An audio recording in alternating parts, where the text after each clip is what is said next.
Well, again, an incredible reception for Courtney Walsh, as though he was the saviour coming to the wicket. Well taken.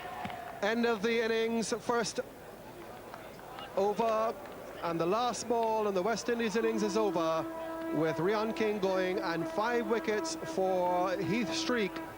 And it means that 99 will get Zimbabwe a famous victory. 147 all out, only Chanderpaul making much impression. A wonderful performance from Heath Streak. 99 to win the match for a historic victory for Zimbabwe. Here's CURTLY Ambrose to Neil Johnson. Nice shot, he's off the mark. We'll get 2 and possibly 3 here. Long chase for Wavell Hines, and in the end, a comfortable 3. So Neil Johnson gets off up here. Out caught. Jimmy Adams takes the catch. Neil Johnson goes. The West Indies have taken an early wicket. That's put life into the West Indies. That's just the start they wanted. One would doubt whether the West Indies would have gone out there thinking that this game is over. We have listed a few occasions where they have come back almost from the dead in the past, and this is the start they needed. An early wicket, they have got it. Neil Johnson gone for 3. It's 4 for 1. Trevor Gripper, who played that long, solid innings of 41 in the first innings, replaces Neil Johnson.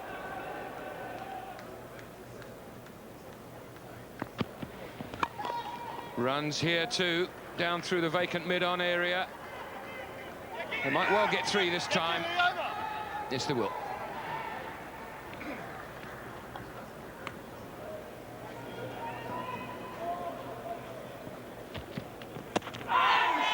He's out leg before. That is a deserving wicket for Rian King. He bowled for it and he got it. And celebration for the West Indies. Trevor Gripper comes off, examining the edge of the bat. It doesn't matter now. The umpire's finger has been raised and the second wicket has fallen. Superb bowling by Rian King. He's bowled 4 very good overs. This is the last ball of his 4th. He maintains that same line. It nips back a bit. Gripper's straight in front. Sharp says you're out, and the tension builds up. Just watch this. Hit the seam. Comes back in.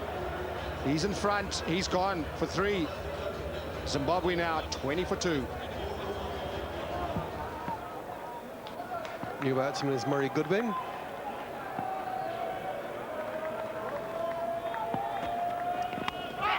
And down between second slip and a wideish third. There is a gap there. Why is not explicable.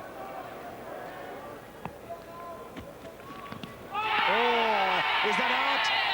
Yeah, the ball gone up and up goes the finger. Well, the players, the West Indians, they were celebrating. They didn't even bother to look round it up. Umpire Bucknor, they knew that the edge had been found. But umpire Bucknor took quite some time to give Murray Goodwin out. He's on his way now, though, and Zimbabwe are 37 for 3. Quick delivery, very quick delivery. Watch where this carries through to. Umpire Bucknor took ages to give it out. No doubt as far as Ridley Jacobs was concerned. It's the feather of an outside edge. He threw it miles in the air. Goodwin gone for 8. 3 down for 37.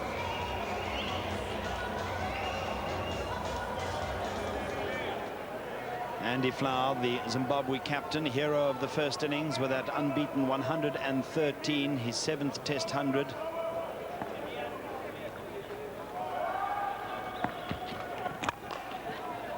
This is a good shot, this. Down the ground it comes. Jimmy Adams is after it. He's going to haul it in, but they might look for the 3rd, and they'll get it. Interested spectator there. There's the resting West Indies captain. Former West Indies captain, Brian Lara. They'll pick up 3 runs here. Adams onto it. And even though Andy Flower drops his bat, he can get through for 3 quite comfortably.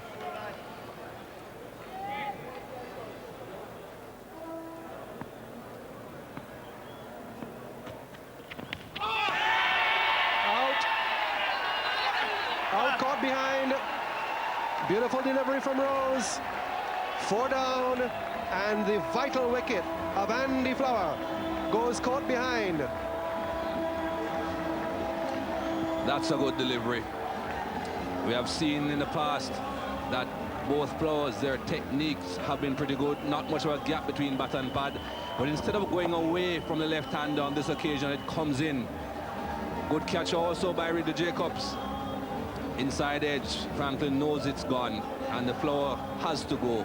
It's 47 for 4. New batsman is Alistair Campbell, who was out for duck in the first innings, comes in to replace Andy Flower.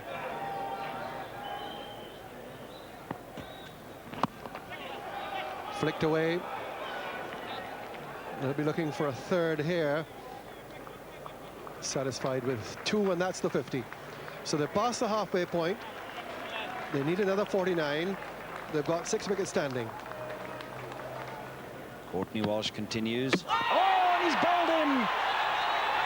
It kept a bit low, and it shatters the stumps, and the key man, Grant Flower, is out, bowled by Courtney Walsh.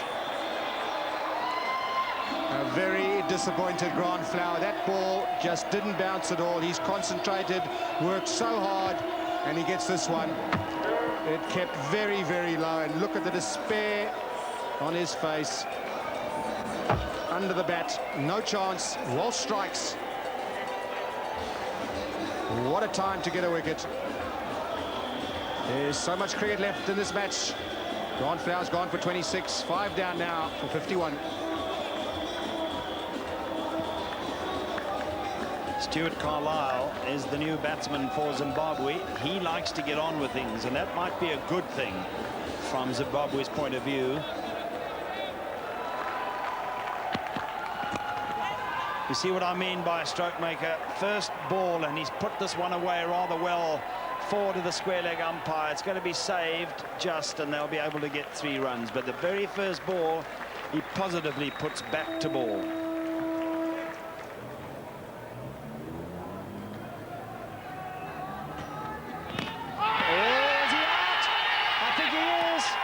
Now that was a loose shot from Carlisle. It's all very well coming out and being positive, and he's that sort of player, but that was not a good shot. He flashed at one there from Rose, and he's paid the penalty. Caught behind, and now they are dancing in the stands.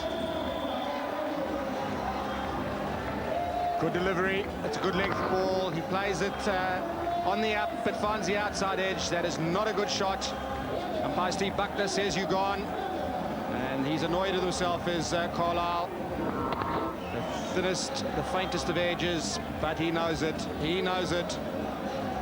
Yeah, he's really annoyed with himself. Loose shot. Carlisle gone for 3, and now Zimbabwe, huge problems. 57 for 6. Heath Streak strides out, one of their most experienced players. Great fast bowler, useful batsman.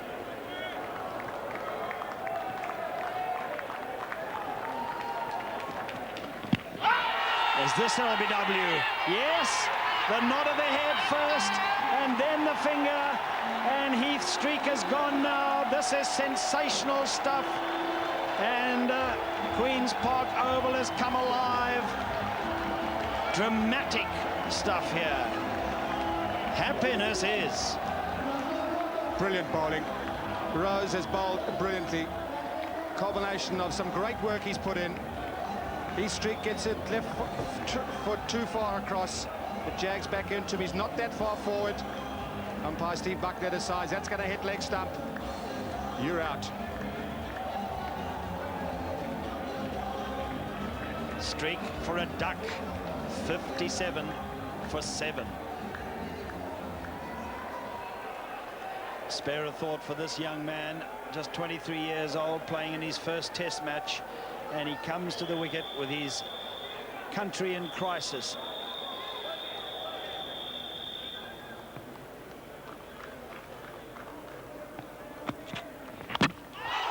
the under edge. Bad shot. Ambrose strikes in his first over, and I think Alistair Campbell knows that that could well be the test match. The lack of bounce is what undid Alistair Campbell, albeit that maybe the cut shot behind square would have been better than the pull shot wide mid-on from a ball that was pretty wide of off stump and going wider. He knows. He certainly knows. He stood stooped in the crease for what seemed like an eternity. Almost tears in his eyes. He realises, I think, that he's left too much for the non-batsman to achieve.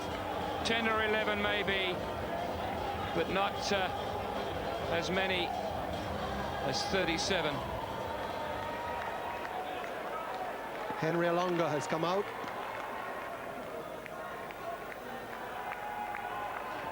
Here's Ambrose.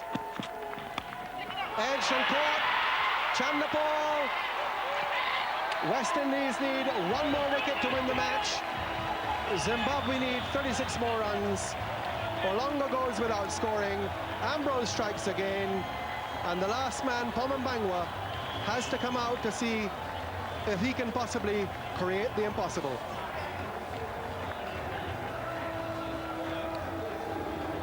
Ambrose, just a fraction of movement and beautifully caught by Chandapal.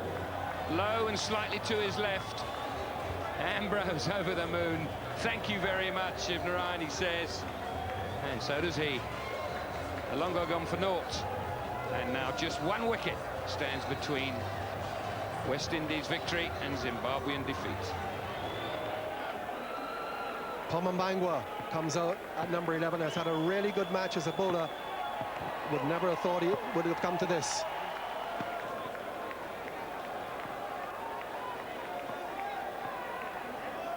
Not a smile to be seen, and there shouldn't be. End of it, all over. West Indies have won by 35 runs. Zimbabwe are all out for 63. And Jimmy Adams, in his first test match as West Indies captain, has led his team, which has pulled off a quite astonishing victory by defending a total which is lower than any other in the history of the game. Astonishing is exactly the right word. Once Grant Flower went to that ball that crept along the ground, it was nothing but problems for Zimbabwe. 3 wickets Ambrose, 2 Walsh, 1 King, and 4 for FRANKLYN Rose. Great stuff, and the lap of honour there was very well deserved. A stunning performance from the West Indies, and the first sign that they may be finding their way back into some sort of real form in the main arena. They're due here, of course, for a 5 test match series against England pretty